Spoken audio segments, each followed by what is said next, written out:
Assalamualaikum warahmatullahi wabarakatuh. Waalaikumsalam warahmatullahi wabarakatuh.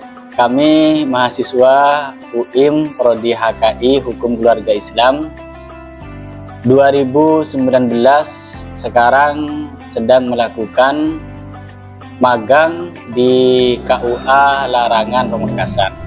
Dan saat ini kami sedang melakukan ngobrol santai podcast dengan Kepala KUA Larangan Pamekasan, yakni dengan Bapak Mudnar.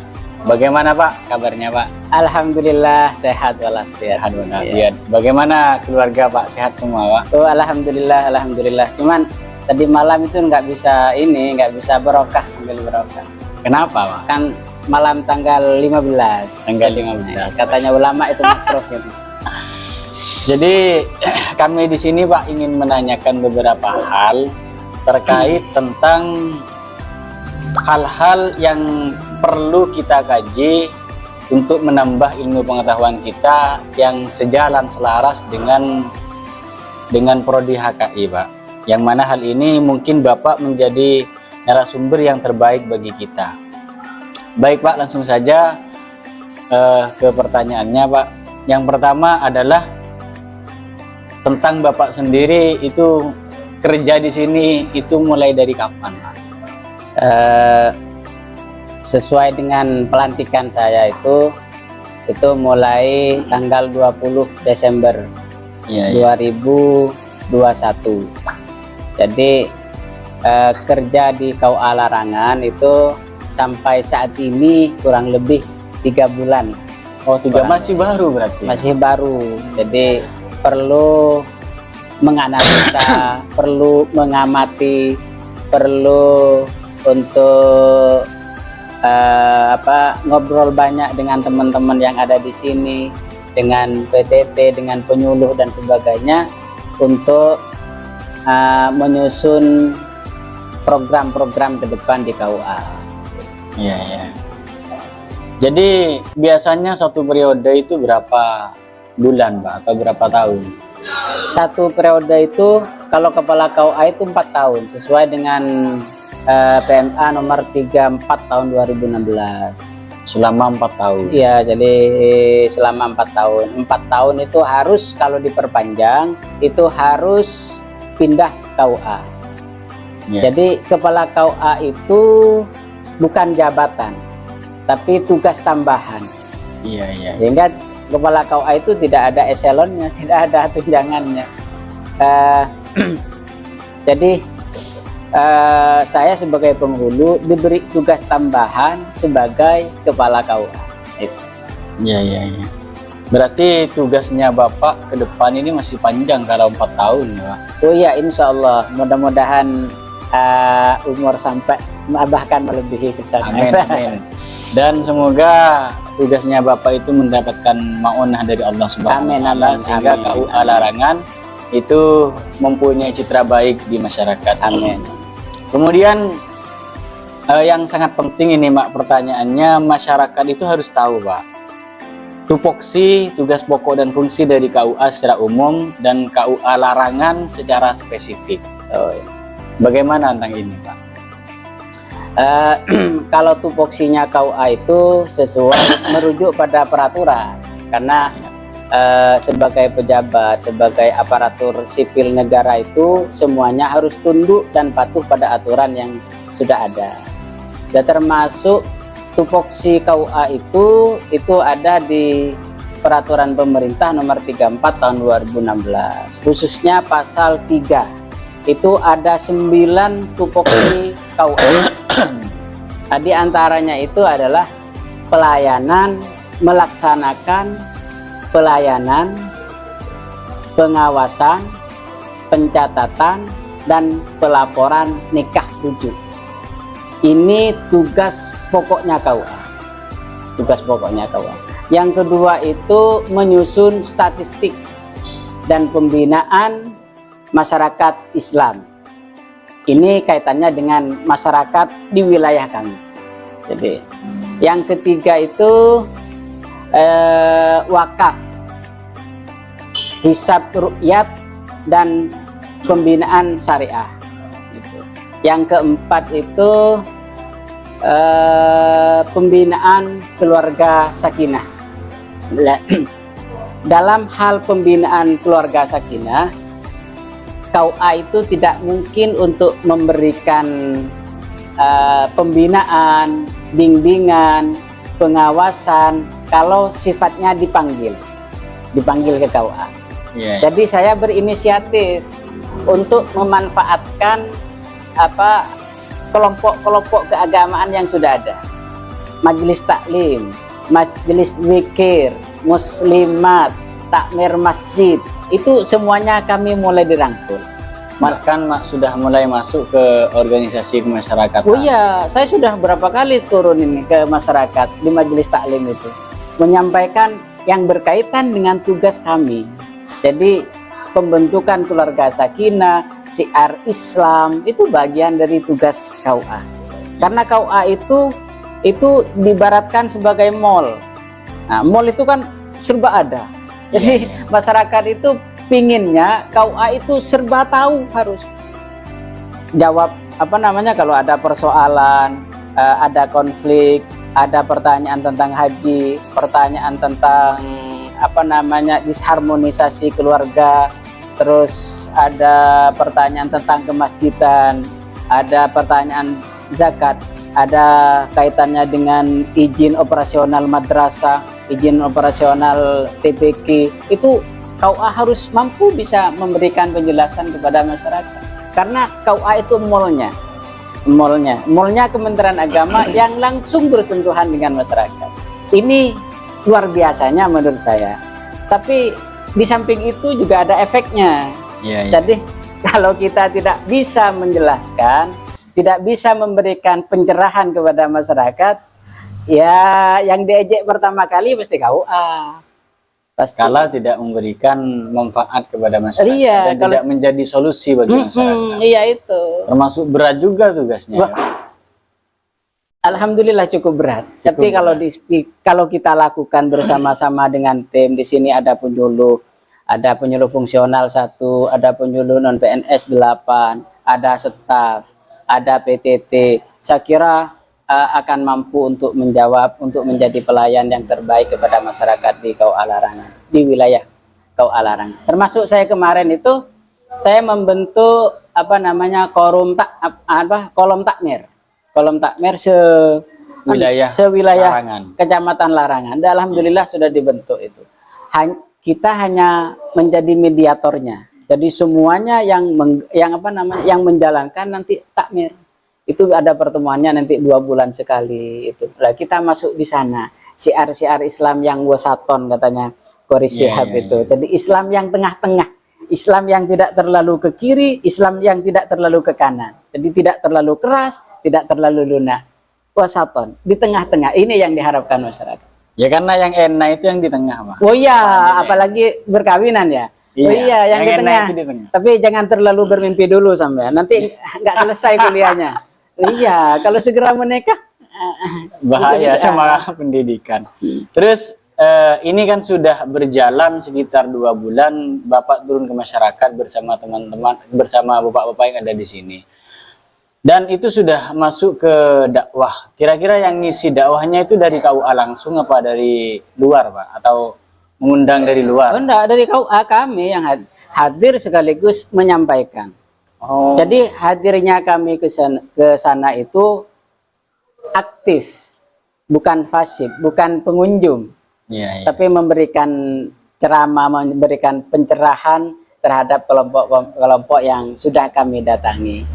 Jadi saya memang minta ke teman-teman penyuluh itu untuk dicarikan majelis taklim yang yang kosong dalam artian tidak ada pada saat itu tidak ada kiai yang mau ngisi. Jadi sehingga kita tidak tabrakan dengan tokoh masyarakat yang di sekitar ada di sana. Iya. Terus Pak, ya dari sekian perjalanan Bapak, problem yang sering muncul ke permukaan yang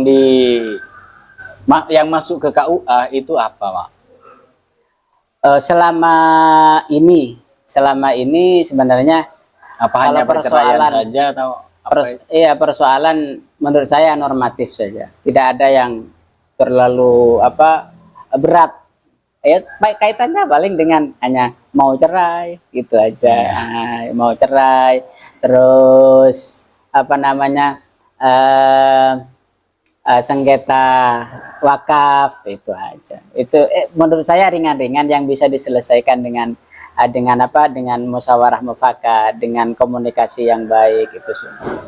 Menurut Bapak, hal yang paling sulit ketika selama menjabat ini yang dihadapi itu apa? Apakah tentang kesolidarisan pengurus atau administrasi atau yang lainnya, Pak? Yang paling sulit dihadapi selama Pak menjabat? Menurut saya tidak ada yang terlalu sulit kayaknya. Karena sudah berjalan dengan sistem. Kuncinya itu saya sebagai kepala KUA yang diberi kepercayaan itu memfungsikan tugas kami, wewenang kami sebagai manajer.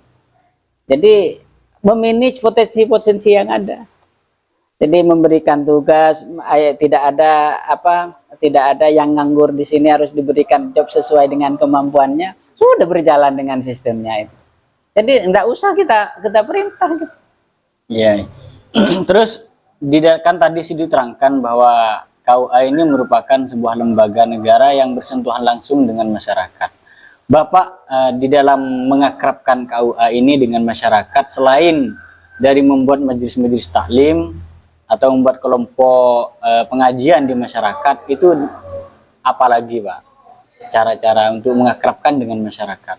Untuk fokus yang saya lakukan itu datang ke majelis taklim itu ya, muslimat, takmir masjid, itu yang sudah kami lakukan. Yang kedua itu kami dengan penyuluh merintis podcast dengan tema ngaup. Ngaup itu. Itu milik KUA resmi. Milik KUA. Dan sudah sudah tayang 1 kali. Itu. Alhamdulillah. Insya Allah ini menjadi yang kedua. Kan nanti ini ditayangkan juga. Iya, nanti ditayangkan juga. Itu cara-cara memperkenalkan kami di KUA, sehingga masyarakat itu tidak hanya memahami bahwa KUA itu hanya tugasnya menikahkan, tidak. Bahkan sekarang itu dengan Kemenak yang baru, Haji Imam Mawardi itu betul-betul membuat terobosan dengan revitalisasi KUA itu betul-betul di Pamekasan mau dimaksimalkan. Revitalisasi KUA itu diharapkan nanti bisa menjadi pelayan terbaik untuk masyarakat. Karena yang jauh tidak harus ke Kemenak, cukup di KUA. Cukup dilayani di KUA semuanya. Cuman memang katanya Pak Kemenak itu bertahap. Mungkin tahap tahun ini di utara, nanti akan bergeser ke selatan. Mungkin itu akan bertahap. Jadi semuanya nanti bisa dilayani di KUA tanpa harus ke Kemenak. Itu luar biasa kalau semuanya sudah berhasil. Iya. Cuman memang butuh waktu. Software dan hardware-nya harus betul-betul dipersiapkan. Gitu. Terus ini Pak yang paling urgent untuk mahasiswa, karena mahasiswa ini insya Allah hanya bagian kecil saja yang menikah. Proses pernikahan ketika masuk ke KUA itu bagaimana Pak? Oh gitu. Sekaligus manajemennya itu bagaimana? Itu menurut aturan dan juga menurut tradisi. Iya. Yang menurut aturan itu yang mendaftarkan ke KUA itu setelah mendapatkan N1 dari desa, dari lurah, disertai dengan N1 itu maksudnya apa Pak? Surat pengantar perkawinan. Surat pengantar perkawinan dari desa. Berarti teman-teman ini kalau mau menikah harus masuk ke desa dulu untuk membuat itu ya? Itu dibantu oleh Mutin. Nah, keberadaan Mutin ini yang ditunjuk oleh kepala desa. Ini tradisi. Mutin ini dari KUA Pak? Bukan, dari mana? Bukan, lepas. Itu kebijakan desa untuk mengangkat seseorang agar bisa membantu fokus di bidang perkawinan. Iya. Terus untuk manajemen pernikahannya Pak, seperti surat nikah itu dapatnya dari mana Pak? Bukan nikah di sini. Kalau N1 itu bisa dari desa. Untuk mengajukan, nah ini di apa namanya diurut aja. Jadi kehendak nikah, ya, kehendak nikah itu calon suami dan calon suami. istri Ya. itu datang ke desa dengan membawa, Ini sebelum pernikahan. iya, membawa fotokopi KTP, Ingat, ini kakak, bawa fotokopi ya, KTP kakak, terus akte kelahiran. akte kelahiran, berarti ada 3 yang harus Iya, difotokopi. ini, Pak. foto 2x2 itu 4 lembar. Yang background warna apa saja? Hijau. Hijau. Nggak boleh, hijau. Nggak boleh. Atau selain itu. biru kalau bahasa anunya itu biru. Oh iya iya. Biru bahasa Indonesia ya, bukan biru Madura ya. Soalnya biru Madura itu berbeda ya. Sama semuanya, Pak. Yang hijau, yang warna biru itu sama. Iya. Jadi biru Indonesia, biru bahasa Indonesia itu. Itu membawa itu setelah dapat surat N1 dari desa baru didaftarkan ke KUA. Nah, pada saat mendaftar itu oleh petugas administrasi pendaftaran di sini itu ditanya kapan mau menikah, terus syarat-syaratnya dilihat, berkasnya lengkap atau tidak. Kalau sudah lengkap langsung, kalau bahasa Jawanya dirafa. Kalau bahasa di sini itu ada pemeriksaan, pengecekan. Pengecekan atau screening itu atau pemeriksaan apapun bahasanya itu adalah kalau menurut undang-undang itu harus di KUA peraturan. Tapi tradisinya mulai dulu KUA itu menjemput bola. Jadi didatangi ke desanya, didatangi ke rumahnya Catin. Kita datang ke sana. Jarang kalau di Madura barangkali secara umum itu pemeriksaan itu dilakukan di kantor, tapi datang ke rumah-rumah Catin. Itu kan pemeriksaan terkait pernikahan. Oh iya, sebelum pelaksanaan perkawinan. Jadi diteliti ulang berkas itu, barangkali ada yang salah. Kalau sudah lengkap, semuanya sesuai, nama sesuai, nik sesuai, tanggal lahir sesuai, baru penandatanganan. Ditandatangani di NB-nya namanya itu, daftar lembaran pemeriksaan. Terus itu belangkunya dari KUA. Iya. Setelah itu baru menunggu pelaksanaan. Berarti kan sudah tidak ada masalah. Iya, berarti tidak ada ya nunggu pelaksanaan. Dan itu Pak, kira-kira prosesnya berapa itu? Berapa hari atau berapa bulan? 15 hari atau 10 hari efektif. Setelah pemeriksaan. Setelah pendaftaran. Setelah pendaftaran. Iya. Berarti di proses 15 hari ini masuk pemeriksaan begitu. Iya, saya bilangnya 15 hari itu agar mudah masyarakat memahami. Sebenarnya 10 hari efektif. Ya kalau dijumlah ya harus 15 hari. Karena hari Sabtu, Minggu, dan hari libur tidak dihitung. Yang dihitung itu hari efektif. Kalau ke masyarakat tetap dihitung itu. Oh iya, masyarakat dihitung. Makanya bilang 15 hari. Itu lebih mudah gitu. Jadi kalau misalnya teman-teman ini Pak, ada yang mau menikah, tidak memenuhi syarat, misalnya tidak punya nik atau di KTP-nya hilang, itu bagaimana Pak? Ya diurus dulu ke Capil, itu enggak bisa. Nggak bisa buat nikah? Iya, untuk apa proses pernikahan itu tidak bisa diproses karena kekurangan syarat. Diurus dulu. Di Capil sekarang semuanya kok serba cepat kok. Iya. Rata-rata itu hitungan jam itu hanya. Sekarang enggak susah kayak dulu. Persoalannya ada kemauan, ada wiroh untuk menyelesaikan kekurangan itu. Jadi bisa dengan mudah diselesaikan dan bisa cepat menikah. Oh ya bisa. Ya makanya adik-adik ini mahasiswa, ini kan semester berapa? Semester 6. Iya, semester 6. Jadi kalau bisa nanti itu sebelum wisuda sudah menikah sehingga ijazahnya dapat 2. Ada. Ada.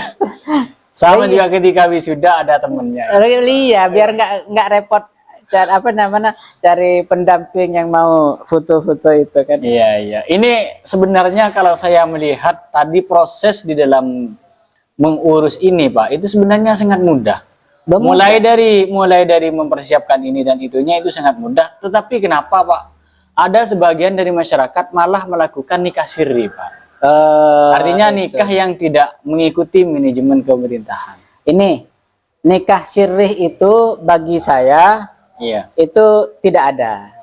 Oh, tidak ada Pak. Buktinya kan banyak Pak yang melakukan itu. Kalau pernikahan yang tidak tercatat ada. Oh, bisa diterangkan lebih jelas itu, Pak? Sirri itu kan sembunyi. Iya, bisa. Sembunyi kan, artinya sembunyi. Dari bahasa kan? Arab, dari Iya, sir. sirri kan sembunyi. Iya, iya. Yang sembunyi itu insya Allah selingkuh, bukan menikah. Kumpul kebo lah Iya, istilahnya. kan berdua-duaan berarti itu. Jadi Iya, itu yang iya. sembunyi-sembunyi.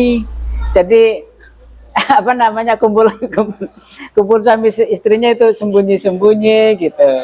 Jadi enggak ada.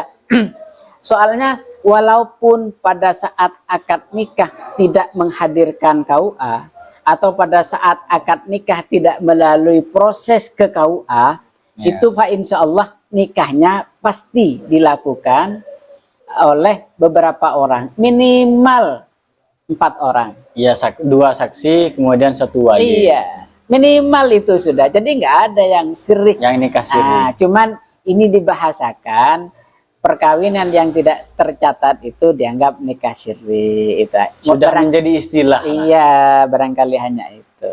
Jadi kira-kira menurut Bapak itu problemnya apa? Kok mereka itu sampai melakukan pernikahan? Mengingat tadi itu cara mengurusnya mudah. Saya bisa mengurus sekarang itu, Pak. Tapi Apa, bukan waktunya. mau mencoba langsung? Enggak, Pak. Kalau enggak gitu. Ini hanya contoh saja. Enggak. Saya Calonnya bisa, sudah ada enggak, Mas? Kalau calonnya ada, tapi Oh, belum siap. Wah. Belum Ini siap di apanya itu? Enggak, Belum soalnya siap. Karena dia masih umurnya masih sangat muda, Pak. belum lu ya. Kalau udah mahasiswa, hati-hati. Saya juga titip. Jadi jangan menikah di bawah umur 19 tahun. Karena itu sudah ketentuan. Jadi Kalau yang cewek, Pak, berapa tahun? sama. Berarti yang cowok 19, yang cewek juga 19. Tahun. Jadi di bawah itu oleh pemerintah tidak dianggap dewasa dan dianggap tidak bisa menghadapi persoalan yang mungkin terjadi dalam kehidupan berumah tangga. Masih labil istilahnya itu. Jadi kalau misalnya, karena mohon maaf, Pak, calonnya saya misalnya, calonnya saya itu masih berumur di bawah umur misalnya 17. Terus nikahnya 18. Apakah untuk membuat surat nikah itu bisa dimanipulasi, Pak? Oh, enggak bisa itu. Enggak bisa. Itu nanti kena undang-undang penipuan itu. Bisa dikurung 5 tahun itu. 5 tahun, Pak? Iya. Wah, kasihan istri lah gitu. Iya. Berarti mungkin ini salah satu penyebabnya kenapa ada yang tadi disebutkan nikah siri gitu, Pak. Enggak, rata-rata ya. Ini barangkali analisa saya ada benarnya juga barangkali. Menurut pengamatan saya selama bertugas di KUA. Jadi nikah yang tidak tidak diurus ke KUA, itu tidak melalui proses KUA, itu faktornya diantaranya itu ya. Itu kadang-kadang perkawinan dadakan, perkawinan mendesak. Iya. Jadi tidak ada niat sebelumnya gitu. Iya, iya. Nah, terus yang kedua itu masih fokus pada walimatul urusnya. Kalau dinikahkan sekarang, orang tuanya belum mampu untuk memeriahkan, gitu, memeriahkan. Berarti surat nikah berbarengan dengan itu, dengan walimatul urusnya, bukan Ya kan, dengan akad nikahnya. ya kadang-kadang kan maunya seperti itu masyarakat itu. Jadi dinikahkan dulu karena belum mau melaksanakan walimatul urusnya itu, undang-undang banyak orang itu. Itu yang kedua. Terus yang ketiga itu karena mengejar, ada istilah waktu baik dan buruk. Oh iya, iya, Ya, iya. itu. Prempun, Prempun jangan Madura itu. Prempun tak nyaman. Bahkan ada itu sampai begini, saya pernah mengawinkan, ada istilah dari Kiai Haji Saifuddin Sam itu, pengasuh pondok pesantren Miftahul Hidayah Duko Ya, ini, Timur, Kecamatan Larangan. Saya pernah mendengarkan ceramahnya ketika mengisi hikmatun nikah di Desa Lancar. Nah, kebetulan yang punya hajat ini teman saya diundang, gitu ya, masih belum bertugas di KUA Larangan saya. Beliau mengatakan walaupun dicari hari yang terbaik, nama dicocokkan dengan nama yang terbaik, berangkatnya juga cari yang terbaik, jam yang terbaik. Kalau calon suami istri ini ketika sudah menikah sama-sama tidak mau mengalah, egonya sama-sama tinggi, dalam bahasa Madura itu akardi, itu kunana tina itu. Iya. Artinya kembali kepada dirinya sendiri. Iya. Ya, meskipun berangkat pada hari jelek, asalkan dia mau mengalah, tidak mengandalkan egonya sendiri, mungkin itu bisa langgeng pernikahannya. Iya. Jadi pencarian tinah, saat dan sebagainya itu hanya bagian kecil, ikhtiar kecil untuk membangun kebahagiaan rumah tangga yang abadi. Ya. Itu masalah nikah siri tadi, Pak. Memang secara proses di KUA ini kan sudah tidak ada. Artinya mereka menikah ngalak karena tibi. Terus apakah itu ada konsekuensi kalau ketahuan misalnya, Pak? Atau ada undang-undang yang melarang nikah secara sembunyi-sembunyi ini, Pak? Nah, ini undang-undang perkawinan ini yang oleh teman-teman dianggap sebagai undang-undang yang banci. Oh, jadi, maksudnya ini bagaimana, Pak? Undang-undangnya ada, cuman tidak ada konsekuensi hukumnya, tidak ada denda.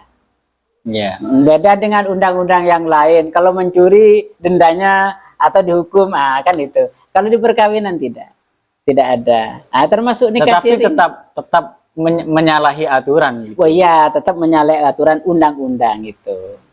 Tetapi tidak ada sanksi. Konsekuensi hukumnya tidak ada. Ini kalau dalam bahkan hukum, nikah yang tidak tercatat itu, yang tidak disaksikan oleh penghulu sebelum pada saat akad nikah, itu masih bisa dicarikan jalan keluarnya dengan cara isbat, namanya isbat nikah ke pengadilan agama. Jadi misalnya sampean mau menikah dengan calon istri yang masih berumur 18 tahun. iya. Sementara untuk minta dispensasi ke pengadilan itu Tidak bisa misalnya. Berat melakukan. Sebenarnya di sana itu mudah, asalkan sudah cukup syarat, itu 100, Pak. syarat. Iya. Yang 1000 Nabi Daud. Oh, Nabi Daud, oh ya Nabi Daud itu kalau 1000 itu berarti istri yang bertemu dengan istrinya itu 3 tahun sekali ya. Kalau Nabi, Pak, itu ada mujizatnya, Pak. Oh, gimana? Satu malam bisa 1000 itu bisa, Pak. Oh, astagfirullah. Bener itu. Nabi bisa, Pak. Oh, Ya kalau kita jangan niru. oh iya. Entah bagaimana Allah itu memberikan waktu, ya yang jelas satu malam bisa itu. Ya itu bisa apa namanya? Bukan ranah akal kita kalau ada ranahnya para nabi. Itu saya sepakat itu. Karena unsur kenabiannya.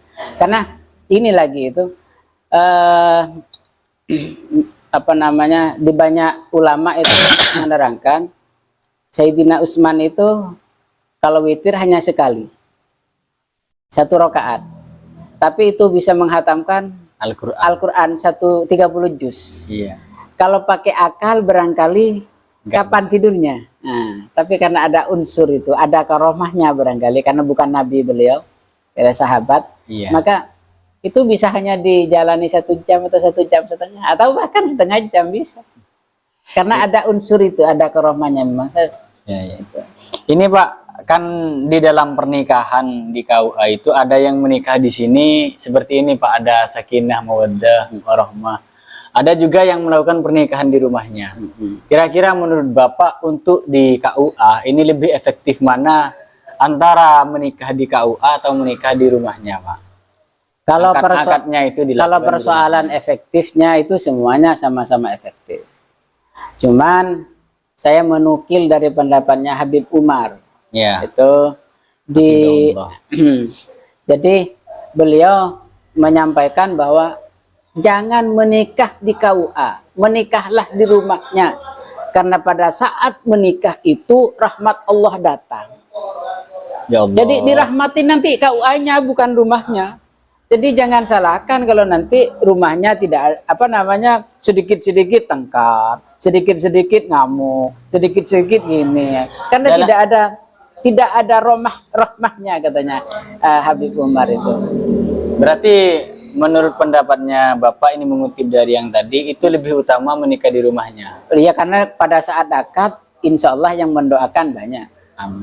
Itu dan sangat penting itu mendoakan setelah akad. Makanya saya ketika akad itu selesai akad saya langsung berdoa, barakallahu laka wa baraka alaika wa jama'ah bainakuma fi khair. Saya berdoa itu. Kalau yang sudah berjalan Pak, apa ada yang menikah di sini? Ya ada, tetap Sebagian. ada. Iya. Oh, ya, ya. Cuman rata-rata itu insya Allah di luar. Mungkin ini pertanyaan terakhir Pak. Bagaimana mahasiswa ke belakangnya ini di dalam menghadapi problem pernikahan, atau kalau misalnya nanti sukses mereka ini menjadi salah satu staf di KUA, ini pesannya Bapak itu bagi kami bagaimana? Oh iya, yang terpenting dan yang perlu dipahami oleh teman-teman bahwa kami yang sudah berumur 42 tahun kurang lebih dari SK. Kopi dulu ya Pak. Oh iya, Nggak apa-apa. oh iya ya, Mas, gimana hostnya tadi ini? Saya juga Lupa, pingin Pak. loh. Kalau lagi bicara itu lupa Pak. Iya ya, khusyuk ya. Apalagi malam Jumat deh. Oh ya Allah. Kalau yang di pondok banyak ganjarannya itu. Wah, Jadi gimana Pak? jadi terus jadi pegawai seperti saya ini ada batasnya. Jadi ada saatnya akan pensiun. Ya. Dan yang akan mengganti barangkali insya Allah di antara saudara. Di antara kami yang magang di Iya, sini. yang magang gitu. di sini. Insya Allah nanti ada yang yang akan mengganti saya. Walaupun posisinya bukan di sini, tapi di tempat di pemerintahan yang lain barangkali. Karena regenerasi itu sudah menjadi keniscayaan, sunnatullah. Kalau mereka sudah jadi di KUA, itu bagaimana Pak? Pesan saya begini, pemerintah itu sudah cukup menurut hemat saya asalkan disyukuri untuk bisa hidup bersama keluarga dan anak. Jadi gaji itu sudah cukup. Menurut hemat saya kalau sudah jadi pegawai, sudahlah pikiran kita sebagian besar harus difokuskan untuk kementerian di mana kalian bekerja. Kalau di Kementerian Agama ya itu curahkan. Fokus Curahkan. mengabdi ke Iya, negara mengabdi untuk Kementerian Agama. Mengabdi Kementerian Agama itu menurut saya karena saya kerjanya di Kementerian Agama itu juga bagian dari ibadah. Saya menganggap itu karena ini tugas. Tugas itu adalah kewajiban. Karena saya sudah mendapat hak. Haknya saya tiap bulan lancar. Itu dan macam-macam sudah cukup.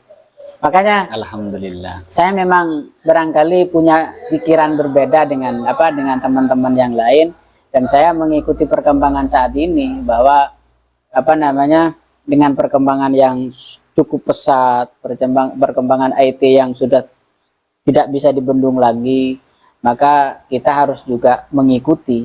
Nah, ya kayak seperti ini kan sekaligus ini penyerahan terhadap masyarakat. Bukan hanya kalian kan ini. Ya. Nanti ini kan akan diupload insya Allah di YouTube KUA Larangan itu. Baik Pak, terima kasih atas waktunya, atas ilmunya. Semoga ini bermanfaat dan barokah bagi kita semua. Serta ini bisa menjadi pencerahan bagi masyarakat yang kurang mengerti tentang tupoksi atau beberapa hal yang ada di KUA. Pesan dari saya, jangan lupa bagi teman-teman mahasiswa, ada hadis yang berbunyi seperti ini, riwayat Imam Ad-Dailami. Beliau mengatakan di hadis Rasulullah SAW bersabda, "Man nakahah wa angkahah lillah istahaqqalahu wilayatullah." Barang siapa yang menikah dan menikahkan karena Allah, maka dia berhak untuk mendapatkan perlindungan Allah. Bagi teman-teman, jangan lupa, karena kita sudah semester 6, habis kuliah kita langsung menikah bersama. Assalamualaikum warahmatullahi wabarakatuh. Waalaikumsalam warahmatullahi wabarakatuh. Luar biasa ini khasnya ini luar biasa.